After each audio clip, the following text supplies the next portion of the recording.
வணக்கம் நேயர்களே, ஸ்ரீ குபேரன் டிவி நேயர்கள் லக்ஷ்மணா அன்பு வணக்கங்கள். இப்போ நம்ம பார்க்க போகிறது வார ராசி பலன் 20ஆம் தேதியிலேருந்து 26ஆம் தேதி வரை எப்படி இருக்க போகுது. ஸோ இந்த வாட்டி வந்து பார்த்திங்கன்னா டிப் ஆஃப் த வீக் இருக்குது, மறக்காமல் பாருங்கள். அது மட்டும் இல்லாமல் எப்போதுமே ராசி பலன் பார்க்கும்போது ராசிக்கு பார்க்குறத விட லக்னத்துக்கு பார்க்குறது ரொம்ப பர்ஃபெக்டாக இருக்கும். அதுவும் வந்து லக்னம்ங்கிறது ஒன்றும் இல்லைங்க, உங்கள் ராசி சக்கரத்தில் வந்து சந்திரன் இருக்கிற ராசியாகும், உங்கள் ராசி கட்டத்திலே லான்னு போட்டிருக்கும், அதுதான் லக்னம். ஸோ இப்போ உதாரணத்துக்கு வந்து என்னுடைய லக்னம் வந்து மகர லக்னம், ரிச்சிக ராசின்னு வச்சுப்போமே.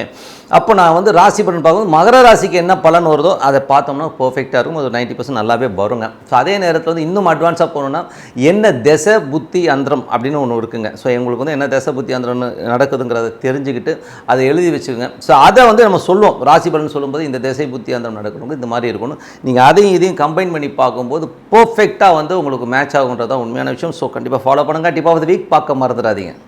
கும்பராசி. ஸோ கும்பராசிக்கு வந்து எப்படி இருக்கும் அப்படின்போது, உங்களது ராசியிலே வந்து சனி இருக்கா. ஸோ சனி மற்றும் சூரியன் வந்து ராசியிலே இருக்கும்போது கணவன் மனைவிக்கு நடுவில் வந்து சின்ன சின்ன ஒரு கருத்து பேதங்கள் இருந்தாலும் ஒற்றுமைக்கு எந்த குறையும் வராது. சண்டை போட்டு ஒரு ஊடல் கூடல் இதெல்லாம் நடக்கும். ஸோ இது யாருக்கு நடக்கும்போது கும்ப லக்னமாக இருந்து சனி திசை புத்தி அந்தரம் நடக்கிறவங்க, சூரியன் திசை புத்தி அந்தரம் நடக்கிறவங்களாம் கண்டிப்பாக நடக்கும். இதே வந்து பெண் குழந்தைகளாக இருந்தால் தந்தை மீது ஒரு பாசம், அப்பா அவங்களை தேடி வருவார்.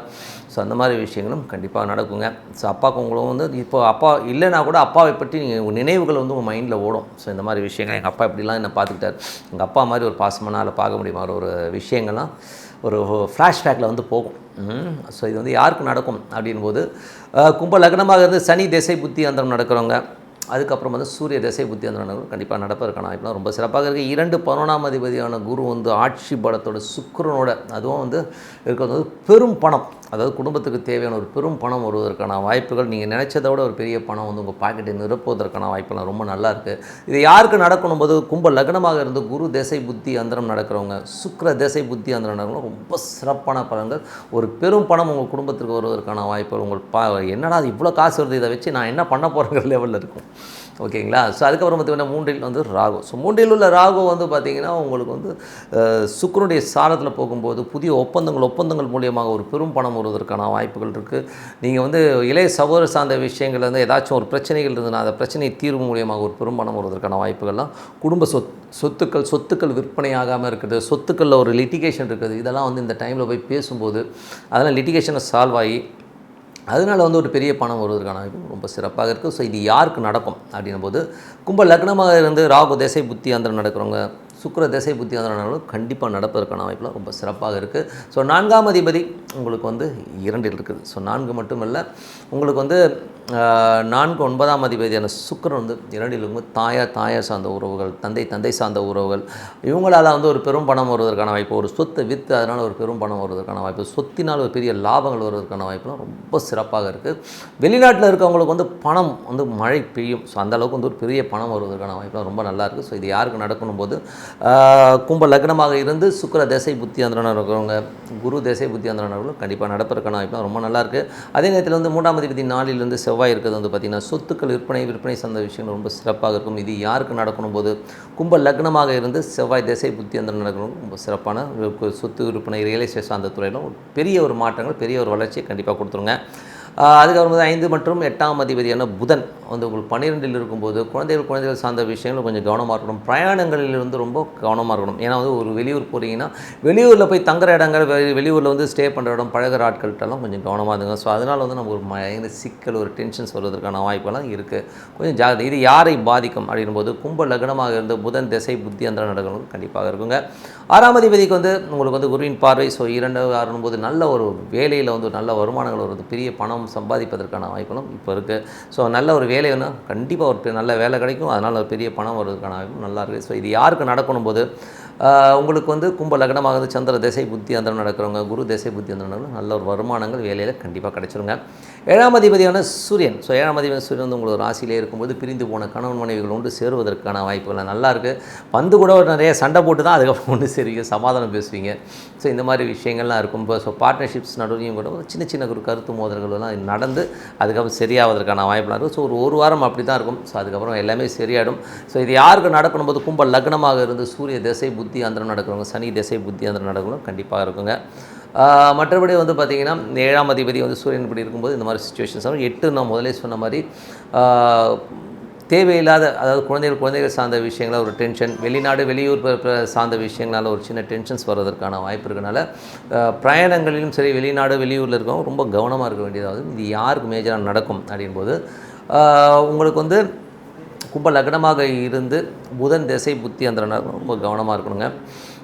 மற்றபடி வந்து பார்த்திங்கன்னா உங்களுக்கு 9ஆம் அதிபதி வந்து தந்தை சார்ந்த விஷயங்கள், அம்மா சார்ந்த விஷயங்கள், நல்ல பணம் வர்றதுக்கான வாய்ப்பு, பெரிய பணம் கிடைப்பதற்கான வாய்ப்புலாம் நல்லா இருக்குது. வெளிநாட்டில் இருக்கவங்களுக்கு பெரிய பணம் கிடைப்பதற்கான வாய்ப்புலாம் ரொம்ப நல்லா இருக்குது. இதெல்லாம் யாருக்கு நடக்கும்போது கும்ப லக்னமாக இருந்து சுக்கிர திசை புத்தி அந்த நல்ல ஒரு வருமானங்கள் வருவதற்கான வாய்ப்பு நல்லா யூட்டிலைஸ் பண்ணிக்கிங்க. தொழில் ரீதியான விஷயங்கள்லாம் பார்த்திங்கன்னா ரியல் எஸ்டேட் சார்ந்த துறையில் ஒரு பெரிய வெற்றிகள், ஒரு கொடுக்கல் வாங்கல், ஒரு நிலம் விற்று அதனால் ஒரு பணம் வர்றது, லாபம் வருவதற்கான வாய்ப்பு ரொம்ப சிறப்பாக இருக்குது. ஸோ அதெல்லாமே நல்லாயிருக்கு. இது யாருக்கு நடக்கும்? கும்ப லக்னமாக இருந்து செவ்வாய் திசை புத்தி அந்த கண்டிப்பாக நடக்குங்க. மற்றபடி வந்து பார்த்திங்கன்னா உங்களுக்கு வந்து 11ஆம் அதிபதி குரு வந்து 2ல் இருக்குது. பெரிய பணங்கிறது, குருங்கிறது பெரிய பணம், கூட சுக்கிரன் இருக்கும்போது ஒரு பண மழைனே சொல்லலாம். ஸோ அந்த மாதிரி விஷயங்கள் நடப்பதற்கான வாய்ப்பு இருக்குன்னா மூத்த சகோதர சார்ந்த விஷயங்களால் நல்ல லாபங்கள் வரணும். எனக்கு எங்கள் அண்ணனுக்கும் ஆகலை, ஸோ நம்ம வந்து சண்டை போட்டோம்னா இப்போ போய் பேசி லிட்டிகேஷனை கிளியர் பண்ணி ஒரு பெரும் பணம் வருவதற்கான வாய்ப்புகள் இருக்குது.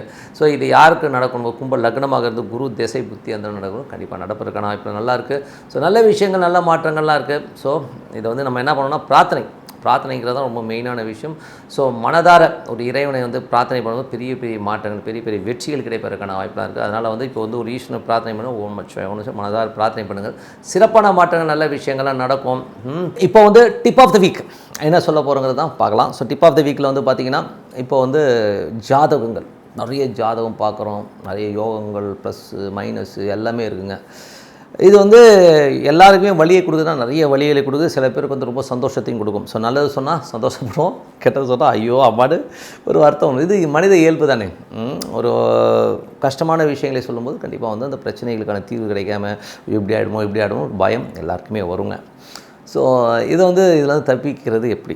எல்லாருமே அப்படி தானே, ப்ளஸ்ஸாக இருந்தாலும் சரி மைனஸாக இருந்தாலும் சரி, அது வந்து ப்ளஸ்ஸாக இருக்கும்போது ஐயோ ஓவர் எக்ஸ்பெக்டேஷனில் போயிடும், மைனஸாக இருக்கும்போது அப்படியே குறுகி அப்படியே ஒடுங்கி போயிடும். ஸோ இது மனித இயல்பு. ஸோ நம்ம வந்து என்ன பண்ணலாம் அப்படின்போது இது ரெண்டுத்தையுமே நியூட்ரல் பண்ணக்கூடிய ஒரே விஷயம்தான் பிரார்த்தனை. ஸோ பிரார்த்தனைங்கிறதுக்கு வந்து ஒரு சிறந்த உதாரணம் என்னென்னா, அதுக்காக தான் வந்து நான் ராசி பலன்லேயே வந்து நிறைய பிரார்த்தனைகளை பற்றி சொல்லிகிட்டு இருப்பேன். நிறைய பேர் வந்து பரிகாரங்கள்ங்கிற பேரில் வந்து 30,000 40,000 1 லட்சம் 5 லட்சம்லாம் செலவு பண்ணி பரிகாரம் பண்ணுறீங்க. ஸோ பரிகாரத்தை விட சிறப்பு என்னென்னா பிரார்த்தனை. ஏன் சொல்கிறேன்னா, என் குருநாதர் திரு ஜி.கே. அவர்கள் அடிக்கடி சொல்கிறது தான், பிரார்த்தனைக்கு ஈடு இணை வேறு எதுவுமே இல்லைங்க. ஆனால் என்னென்னா அது பண்ணும்போது மனதார பண்ணுங்கிறது தான் முக்கியமான விஷயம். ஸோ அதனால் வந்து பிரார்த்தனை வந்து மனதார பண்ணணும். இதுக்கு வந்து இன்னொரு உதாரணமும் சொல்ல முடியும். ஸோ நாங்கள் வந்து ஒரு கிளாஸ் அட்டன் பண்ணோம். மகாதேவர் ஐயர், அவர் வந்து மகாதேவர் ஐயருங்கிறவர் பார்த்திங்கன்னா சாதாரண ஆள் கிடையாது. இன்றைக்கி வந்து இந்தியாவிலேயே வந்து ஒரு பெரிய ஒரு பாப்புலரான ஜோதிடர். அதுவும் வந்து பிரசன்னம், அது தேவ பிரசன்னம் சொல்லுவோம். தேவ பிரசன்னங்கிறது வந்து ஒரு கோயிலுக்கு கும்பாபிஷேகமோ கோயில் சம்மந்தமான விஷயங்கள், ஒரு எப்படி இருக்குது இந்த கோயிலுடைய அமைப்பு எப்படி இருக்குது, இங்கே கும்பாபிஷேகம் பண்ணலாமா, ஏதாவது தீட்டோ எந்த பிரச்சனையும் இருக்குதான்னு சொல்லிட்டு ஒரு பிரசன்னம் போடுவாங்க. பிரசன்னங்கிறது சாதாரண இல்லைங்க, ரொம்ப பெருசாக பண்ணுவாங்க. அதோட சார்ஜஸ் பார்த்திங்கன்னா ஒரு பிரசன்னத்துக்கு வந்து 25 லட்சம் 30 லட்சம் சார்ஜ் பண்ணுற ஒரு ஆள், அவ்வளோ பெரிய ஆள். ஸோ அதுக்கான செலவுகள் இருக்குது, அந்தளவுக்கு செலவுகள் பண்ணுவாங்க, யாகங்கள் பண்ணுவாங்க. அதெல்லாம் பண்ணி அந்த சோழியை வந்து உருட்டி நிற்கும்போது அப்படி பேசும் அந்த சோழி. ஸோ இதெல்லாம் வந்து நீங்கள் நடைமுறையில் நிறைய பேர் சில பேர் பார்த்துருக்கலாம்.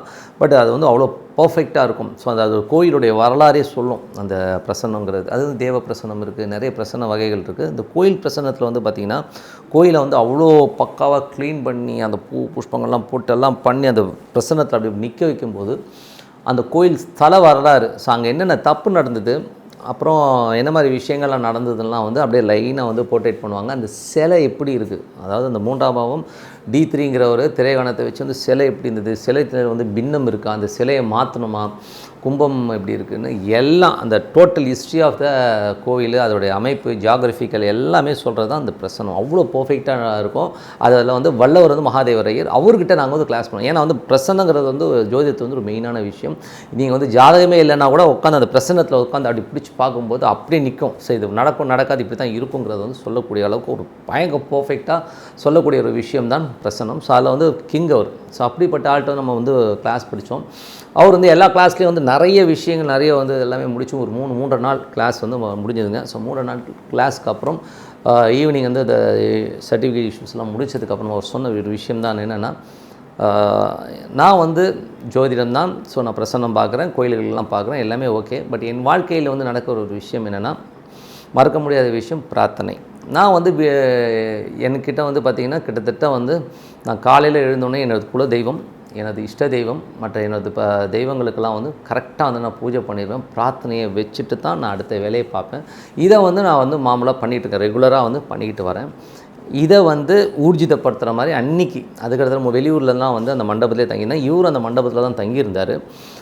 அவர் அங்கே பார்த்த பசங்களே சொன்னாங்க, விடிய காலையில் 3 மணிக்கு எழுந்துச்சு அவர் பூஜை பண்ணுறாரு பாஸ். என்ன பாஸ் இந்த வயசில், அவருக்கு வயசு பார்த்தீங்கன்னா மோர் தென் ஐ திங்க் 75 இருக்குன்னு வச்சுக்கோமே, 72-75 வயதில் வந்து அவர் வந்து அந்த குடிச்சிட்டு வந்து அந்த சாமி கும்பிட்றத பார்த்தா அப்படியே மிரண்டாங்க.